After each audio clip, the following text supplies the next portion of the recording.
ଲୋକଗହଳି ଭିତରେ ସ୍ତ୍ରୀ ଲୋକଟି କାନ୍ଦି କାନ୍ଦି ଏଣେ ତେଣେ ଧାଉଁଥିଲା। ସେ କେଉଁଠି ହେଲେ ମୁହୂର୍ତ୍ତେ ଠିଆ ହେଉନଥିଲା।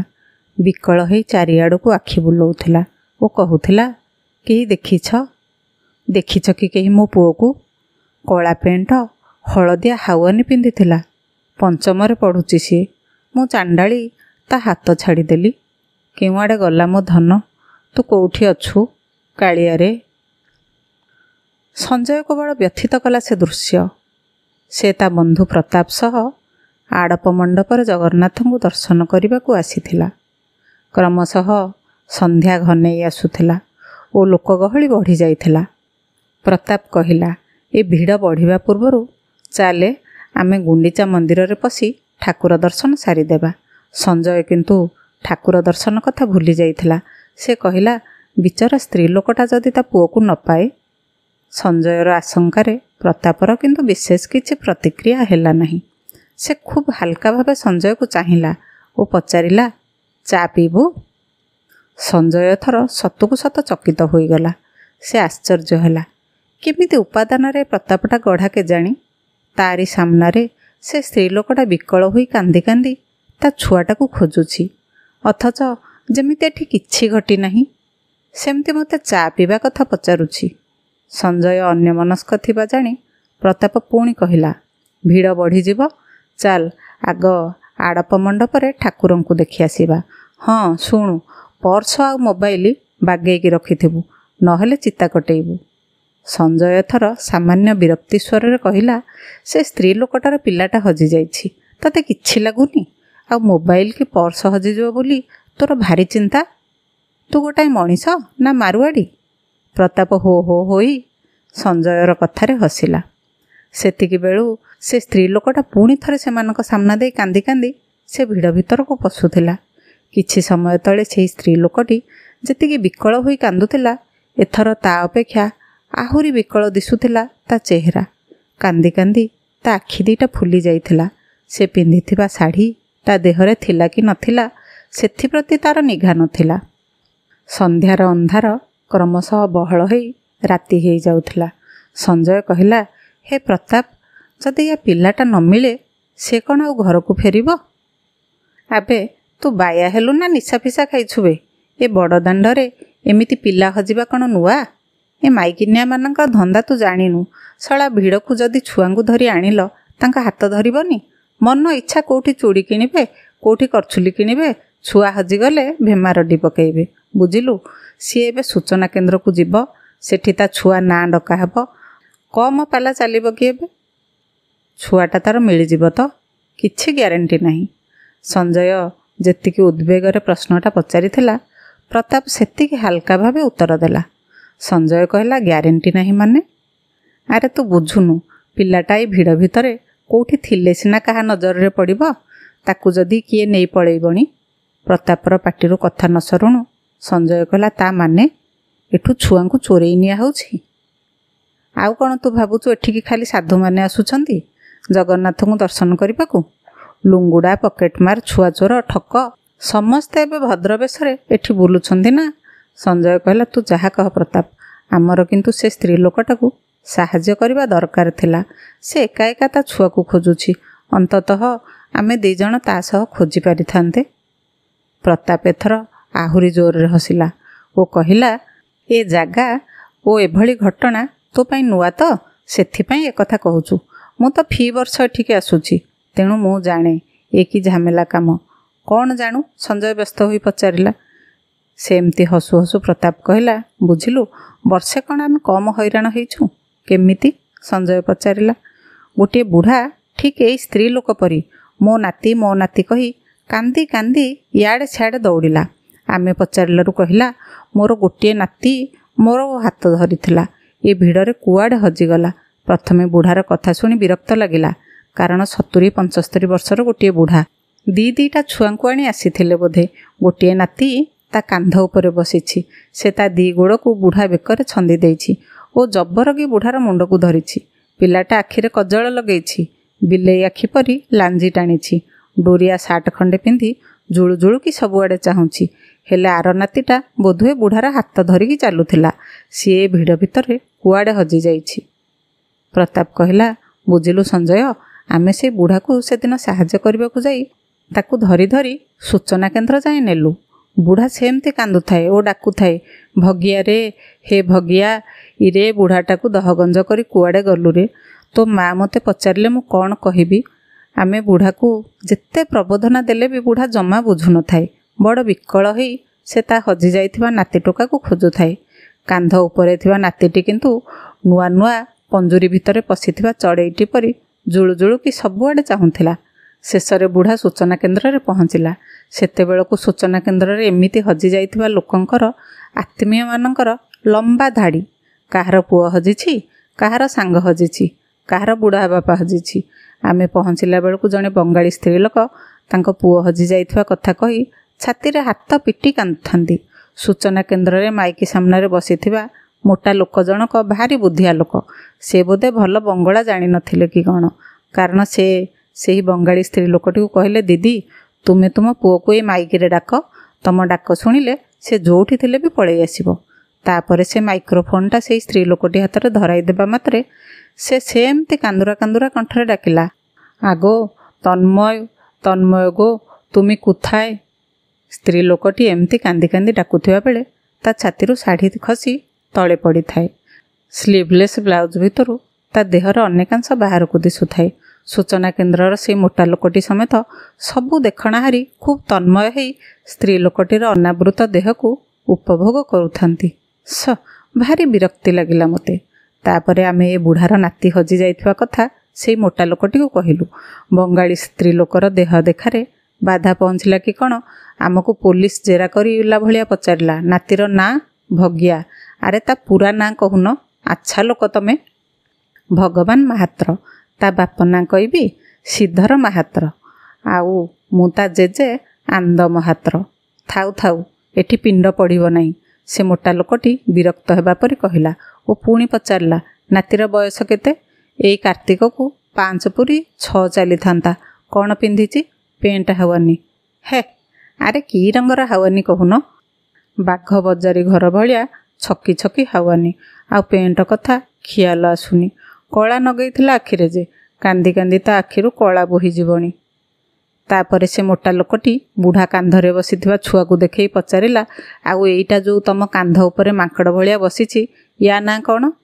ବୁଢ଼ା ଚମକି ପଡ଼ି କାନ୍ଧରେ ହାତ ମାରିଦେଲା ଓ ତା କାନ୍ଧ ଉପରେ ଏତେବେଳ ଯାଏଁ ବସି ଜୁଳୁ ଜୁଳୁକି ସମସ୍ତଙ୍କୁ ଚାହୁଁଥିବା ନାତିକୁ ତଳକୁ ଓଟାରି ଆଣି କହିଲା, ହେଇ ରେବେଇପା, ତୁ ସାଲା ଏଇଠି ବସିଛୁ, ମୁଁ ଜଗତର ଯାକ ତୋତେ ଖୋଜୁଛି। କେତେ କହୁଣିଆଟା କିରେ?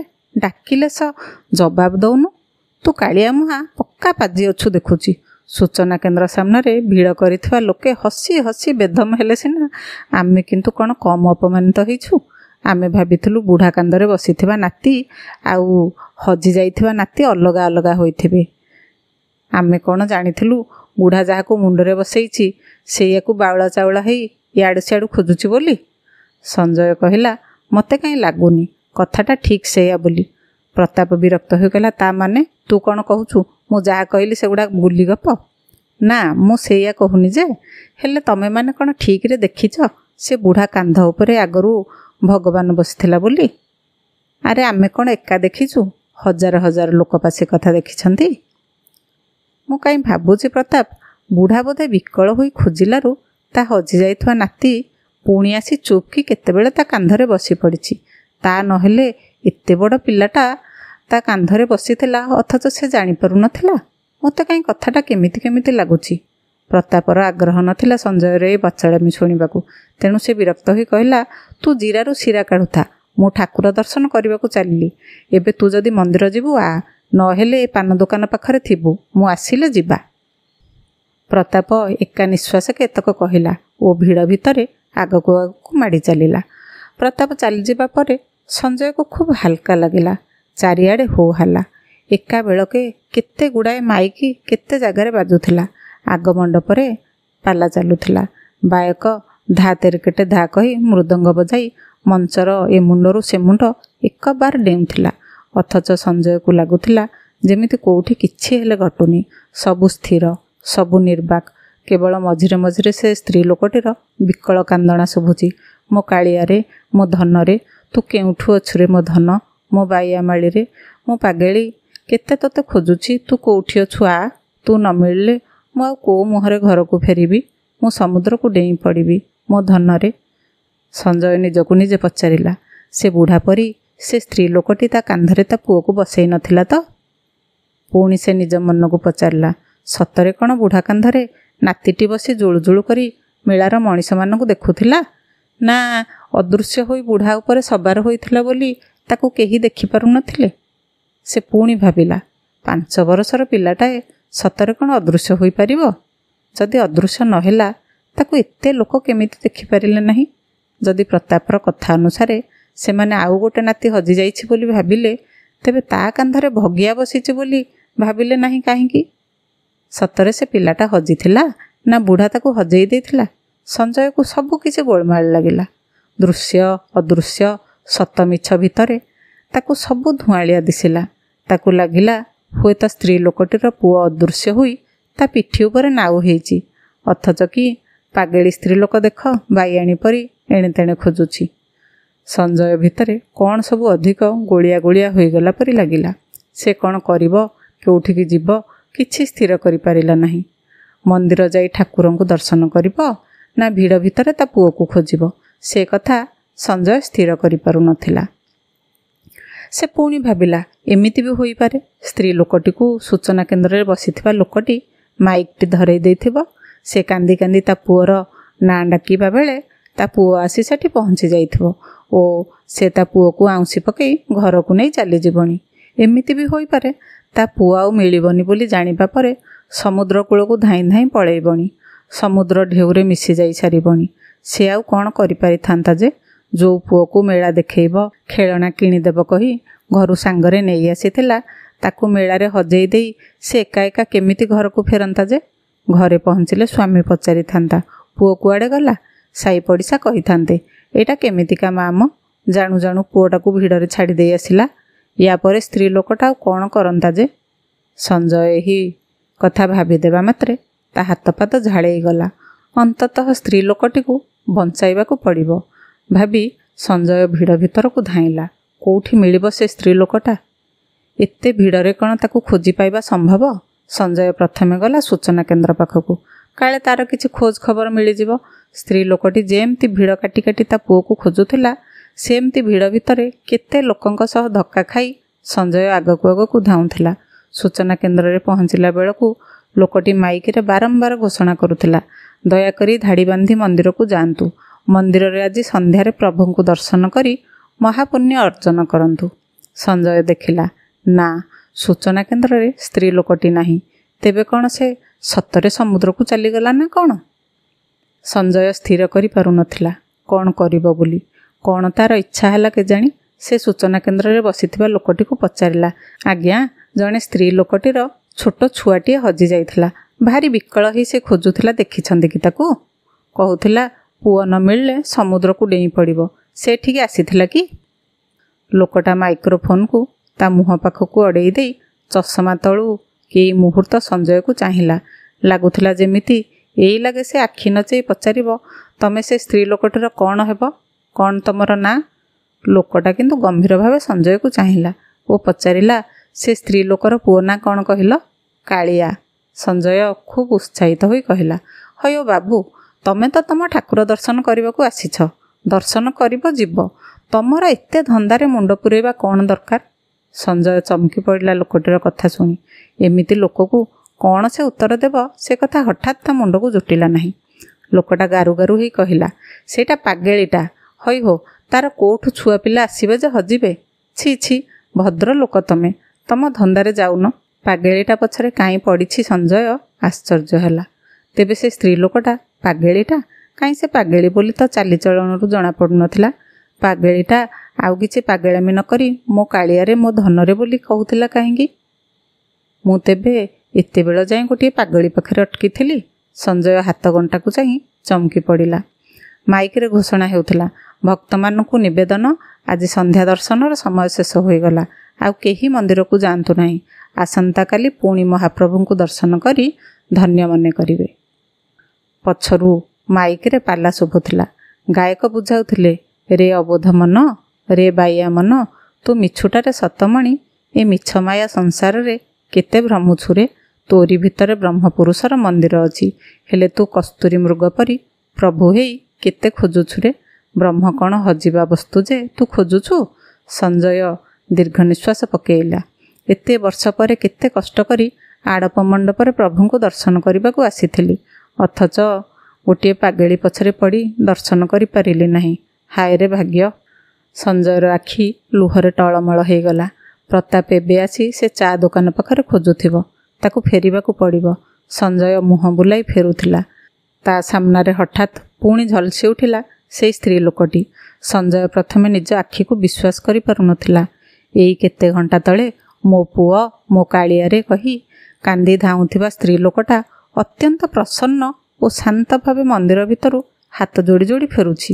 ଖାଲି ଫେରୁନାହିଁ, ତା ଆଖିରେ ଗଭୀର ତୃପ୍ତି ଓ ଓଠରେ ସନ୍ତୋଷର ଧାରେ ହସ ବି ସ୍ପଷ୍ଟ ବାରି ହୋଇଯାଉଛି, ଯେମିତି ତାର କିଛି ବି କୋଉଠି ହଜିଯାଇନି। ଇଏ କ'ଣ ସତରେ ପାଗେଳିଟା?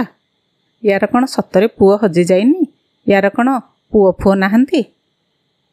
ସଞ୍ଜୟ ବଡ଼ ବଡ଼ ପାହୁଣ୍ଡ ପକାଇ ସେ ସ୍ତ୍ରୀ ଲୋକର ପଛେ ପଛେ ଏକବାର ଧାଇଁଗଲା।